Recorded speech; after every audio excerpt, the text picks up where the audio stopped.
আসসালামু আলাইকুম ওয়া রাহমাতুল্লাহি ওয়া বারাকাতুহু। কেমন আছেন সবাই? আশা করি ভালো আছেন। আজকে আমরা বাইক নিয়ে সিলেট সফরে যাচ্ছি। সফর সঙ্গী হিসেবে আমার সাথে আছেন মাওলানা আব্দুর রহিম। উনি মূলত ক্যামেরা দিয়ে ভিডিওটা করেছেন। সচরাচর আমরা জাফলং দিয়ে তামাবিল মহাসড়ক দিয়ে সিলেটে আসা যাওয়া করি, তবে আজকে আমরা গোয়াইনঘাট সারিঘাট হয়ে সিলেটে যাব। এর কারণ হচ্ছে এদিকে গেলে সময় একটু কম লাগবে, তাছাড়া পিচঢালা রাস্তার আশেপাশে সবুজ প্রকৃতির সৌন্দর্য অবলোকন করতে পারবো। একটু খেয়াল করে দেখেন রাস্তার দুপাশের সবুজ প্রকৃতি কতটা সুন্দর। এমন সুন্দর যে বারবার মিশে যেতে ইচ্ছে করে না। আচ্ছা, সৃষ্টিকর্তার অপরূপ সৃষ্টি প্রকৃতি দেখতে দেখতে যদি আমরা কিছু বলি বা শিখি তাহলে ভালো হবে না? তাহলে আমি যেটা জানি সেটা আপনাদেরকে শোনাই। দেখুন, আপনি খেয়াল করলে দেখবেন আপনি হয়তো জীবন অনেক চাপা অথবা গোপন কষ্টের মধ্যে দিয়ে যাচ্ছেন। আসলে আমাদের মাঝে অনেকেই আছে যাদের জীবনে অনেক চাপা বা নীরব কষ্ট আছে, যা আমরা কারোর সাথে আলোচনা করতে পারি না, বরং মনের ভিতর নীরবে বয়ে নিয়ে বেড়াই, যা ধীরে ধীরে আমাদের হতাশার দিকে ঠেলে দেয়। আপনি হয়তো জীবনে চলার পথে কখনো কখনো ক্লান্ত হয়ে পড়তে পারেন। জীবনের নানা ঘাত প্রতিঘাতে মনে হতে পারে যে আপনার জীবনে দুঃখ ও বেদনা ছাড়া আর কিছুই নেই। আপনি হয়তো জীবন যুদ্ধে ক্লান্ত হয়ে হতাশায় ডুবে যেতে পারেন।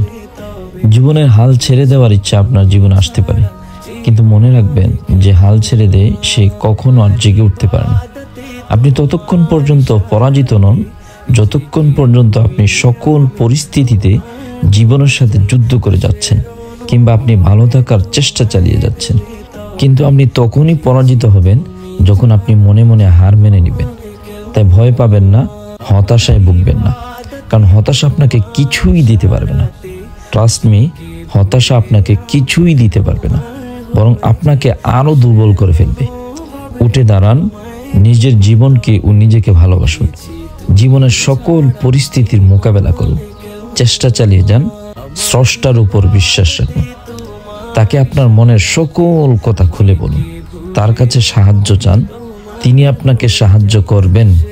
আপনি জিতবেন, আপনি অবশ্যই জিতবেন। আপনার সকল দুঃখ কষ্ট গুছে যাবে। আপনার সকল নীরব কষ্ট তিনি দেখেন। তিনি আপনার নীরবে সয়ে যাওয়া সকল কষ্টের, সকল হতাশার উপশম করবেন এবং আপনাকে শান্তি দিবেন। আপনার জীবনকে সহজ ও সরল করবেন, ক্ষমা করবেন। মনে রাখবেন, প্রকৃত সুখ হচ্ছে যখন আপনি জানবেন যে কেউ আপনাকে আপনি যেমন ঠিক সেভাবেই মেনে নিয়ে আপনাকে ভালোবেসেছে। যখন সত্যিকারের কেউ আপনার জন্য চিন্তা করবেন বা আপনার যত্ন নেবেন, তখনই আপনি প্রকৃতিও সুখী হতে পারবেন। আর এমন একজন আছেন যিনি আমাদের ভালোবাসেন ও আমাদের জন্য চিন্তা করেন, আর তিনি হচ্ছেন আমাদের রব, আমাদের স্রষ্টা, আমাদের মালিক, যার দাসত্ব আমরা করি, যার গোলামি আমরা করি, যার কৃতজ্ঞতা আমরা স্বীকার করি। কখনোই আল্লাহ তাআলার অকৃতজ্ঞতামি করবেন না, কখনোই আল্লাহ তাআলার নাশুকরিয়ামি করবেন না। সব সময় আল্লাহ তাআলার কৃতজ্ঞতা প্রকাশ করবেন, সব সময় তার দাসত্ব আর গোলামিকে মেনে নেবেন। দেখবেন আপনি জীবনে অনেক ভালো আছেন।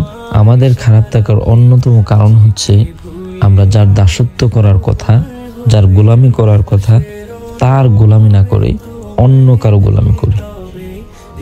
যিনি আমাদেরকে খুব সুন্দর করে, খুব নিপুণভাবে সৃষ্টি করেছেন, তার গোলামি আর তার দাসত্ব ছাড়া যখন আপনি অন্য কারো গোলামি করবেন, তখন স্বাভাবিকভাবেই তিনি আপনার উপর সন্তুষ্ট হবেন।